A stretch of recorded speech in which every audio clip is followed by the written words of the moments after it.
Well, it's time for my final guest on the show. Before we get him out here, let's see Jack Bauer in action. I don't care how you justify it. I am out of time. You were going to tell me now how to find the rest of the nerve gas. Well, go ahead and do it, Jack. Get it done. Shoot me. Eek at me. Go ahead, do it. Do it!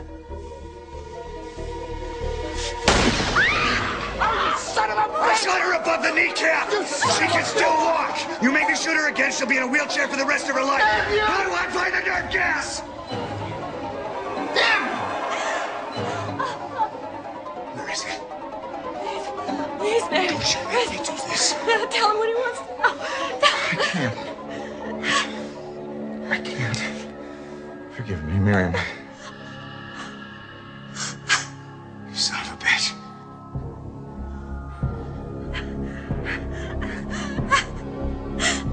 You don't care about anybody. Not even her. Ladies and gentlemen, Kiefer Sutherland.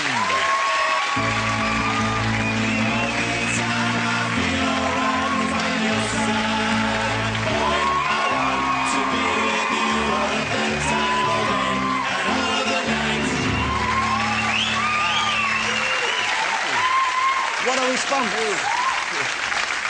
Those shirts are freaking me out. What, is it a bit weird having your face on four gay men's chests? Surely not the first time, Kiefer. Thank you for the entrance. Hey, the crowd are going nuts there. The 24 is such a big show over here. I know it's big in the States as well, but it's a really popular show over here. It started here, actually. I mean, in the States it was kind of slow to catch on at first, but we had such an amazing audience here that it encouraged Fox to stick with it. So we're very, very grateful because we love making the show, and thank you for keeping us on the air. That's very kind. We're very grateful to you as well because I love the show. Frankly, if we didn't have the show, me and my wife would have nothing to talk about most nights. Glad to be of service. You crop up a lot in our bedtime conversations. Normally me saying, what would Jack do?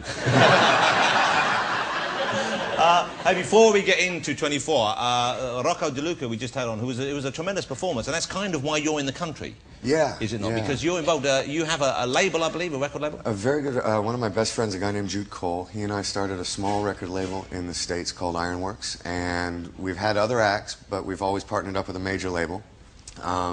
But we saw this band, which is Rocco De Luca and the Burden, and they were the first act that we thought really represented everything that we started the label for in the first place, and it's the first album that we are doing kind of on our own. Wow, so you're quite heavily involved in this thing? Very much, yeah. Are you a fan of British rock music generally? I mean, I'm sure most Americans seem, you know, to love the Beatles, to love the Rolling Stones. What about the punk rock movement? What about new bands like Primal Scream? Well, I think England's been fantastic for creating new movements in rock and roll, and absolutely any kind of innovation or progress made in any avenue of the arts, I'm a fan of. But specifically, music has been such a fantastic export for me. Do you play music yourself? Do you play instruments yourself? Very late at night, alone in a dark room. Okay. Yeah. What about instruments and music, though? What do we? That as well. Yeah. Okay. What do you play? What instruments do you play? I played violin for the first... Why do you play violin? Played violin for about 10 years. It's how I got my first acting job. I was about 11 years old, and I was doing a play called Throne of Straw, and they needed a kid who could play violin. And it was the first time I'd ever done theater, obviously, and it was an experience that I loved, and it was something that never left me, and really kind of helped me make a decision to want to become an actor. Yeah. And then now I predominantly play guitar. All right. Let's talk about, you know, you mentioned your earliest acting job. You were 11, okay? Yeah. Which was, you know, it's pretty young to start. I saw you in a film when you were a kid called Bay Boy.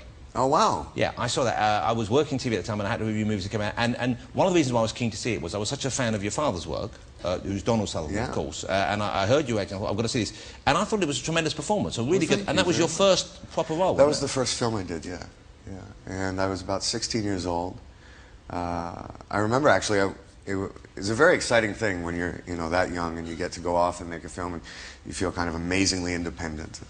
And Lee Ullman was in the movie, and it was directed by a man named Daniel Petrie, and I remember we all assembled. It was made in this very small area in eastern Canada called Cape Breton Island, and the only restaurant that was actually large enough for our whole cast to eat at the same time was this Chinese restaurant.